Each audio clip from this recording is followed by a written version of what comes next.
All right, so we're going to Chipotle, right? Yeah. Sweet. It was second nature. I mean, I remember doing the driving test to get my license at 16. I mean, God bless the poor woman that she didn't realize what she's getting into. She hops in the car and she's like, okay. And you know, you could tell she was a little nervous, like the driving test lady, but man, like halfway through, she'd closed up her notebook and I thought I failed. And I asked her, I was like, are we good? And she's like, oh yeah, baby. She's like, you already passed. You're good to go. She's like, you're better than most people with arms. So that was that was a big confidence builder for me, that it isn't like, all right, I'm not just getting by, but I'm doing all right with this whole situation. All right, there we go. Awesome, thank y'all. Have a good one.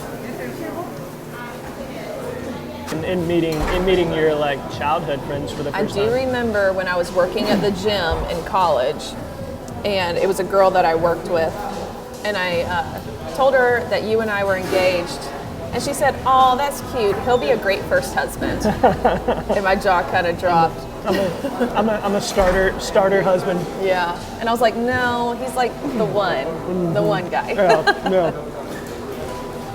I forgot about that. But other than that one comment, yeah, it was all support. Like, my friends were excited, they were pumped, they adapted to you really quickly, and we had some mutual friends in common too. Yeah. So I think that helped. So I'm curious, am I still a good first husband? You're a great first husband.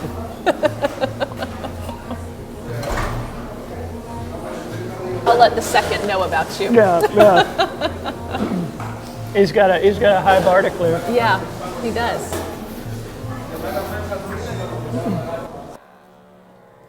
And then close.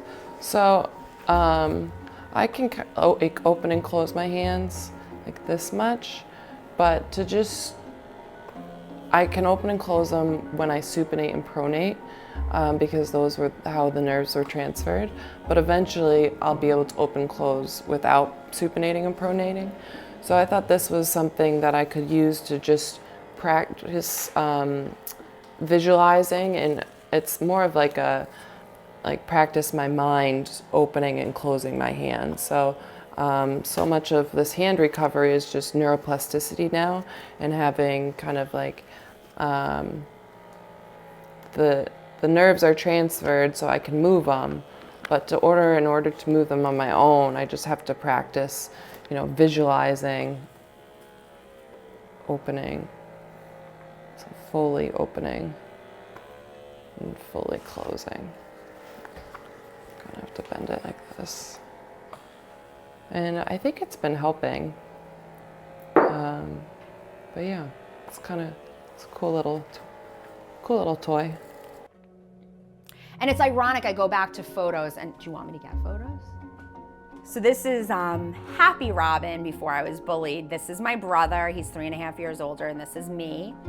And it just kind of was our childhood. We played together, we pretended we were like athletes or musicians, and this is before the chaos erupted, where I somehow took on an identity based on appearance. So looking at this, it's sometimes hard to see because this is just a happy, kind of unaffected child who knew nothing what was to come. Again, I think it progressively got worse. So I still feel like I had like an innocence in me. And I don't know if I have a photo here that takes that away. This picture is our family. This is my mom and my aunt, my grandmother, and my cousin and me. And I think, again, I was still having this like disconnect with like I am being bullied for my appearance, but like I am loved by my family. And so I was still somewhat of a happy child. This was in high school. This was kind of after the bullying. And I look at this photo now and I could objectively say it's a good picture, but like I know deep down inside, like when this picture was being taken, like I just felt pretty insignificant and felt like not enough. It takes me back to a lot of missed parts of life. I sometimes get hard on myself, like, how did I let this disorder take me out, even though I know so much as to how it takes you out, right? I don't want my from 9 to like 25 to just be these like horrible memories. I know that there was good within it, and I don't want that to define me. I don't want every experience of that moment, because they weren't all horrible. But it is important for me to know and to own my struggle with it, so that I know that this can't be where I go back to. And so I think that that's important. This is my oldest, my 13-year-old, Aiden Rain Thomas. Say hi. You gonna do the dishes? Show us what you do. She is our dishes girl. I tried to switch chores with DL, and she wanted to keep doing the dishes, so. This is my youngest. Jones, come. Jones, come. So this is my youngest. This is Angela Jr., and she is 8. What do you like to be called? Malika. Malika? Okay, you want to say hi?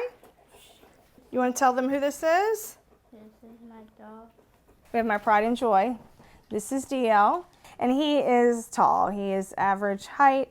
He is the only boy and the only tall one, so he carries a lot of weight on these shoulders, but he is our protector, our lover, and our strength, and I'm so grateful for him. You want to say hi? Hi. All right, guys, it is the end of the day. You've been here all day. It's super hot, and I'm kind of tired, so please go. I love y'all. Bye.